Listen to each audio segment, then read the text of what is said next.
दूसरा तवारीख बाब 17।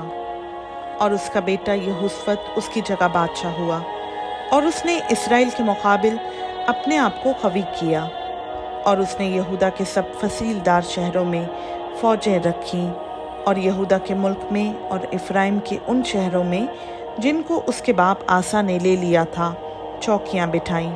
और खुदावंद यहोशफत के साथ था, क्योंकि उसकी रविश उसके बाप दाऊद के पहले तरीकों पर थी, और वो बालीम का तालिब ना हुआ, बल्कि अपने बाप दादा के खुदा का तालिब हुआ, और उसके हुक्मों पर चलता रहा, और इसराइल के से काम ना किए।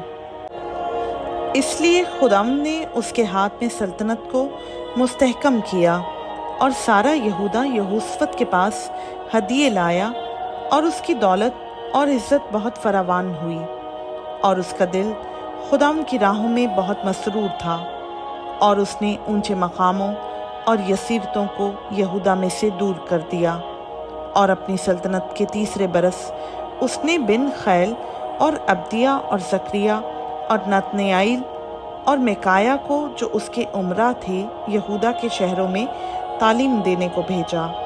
और उनके साथ ये लावी थे, यानी समैया और नतनिया और जब्दिया और असाहील और समीरामोत और यहोनतन और अदूनिया और तूबिया और तूब और अदूनिया लावियों में से, और इनके साथ अलीसमा और यहूराम काहिनों में से थे।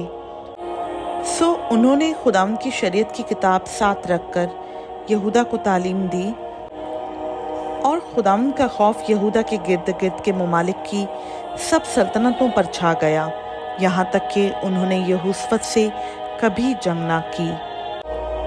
और बास फिलिस्ती यहोशफत के पास हदिये और खिराज में चांदी लाए, और अरब के लोग भी उसके पास रेवड़ लाए, यानी 7,700 मेंढे और 7,700 बकरे।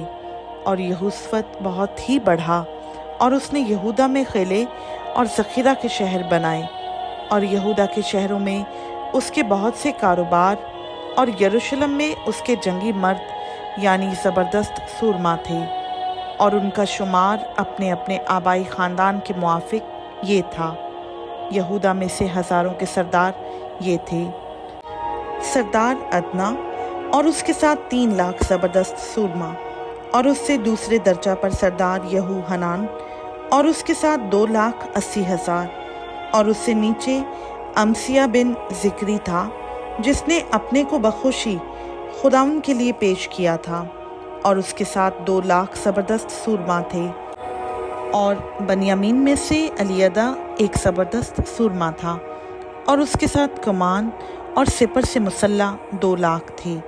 और उससे नीचे यहूज़बत था, और उसके साथ 1,80,000 थे, जो जंग के लिए तैयार रहते थे।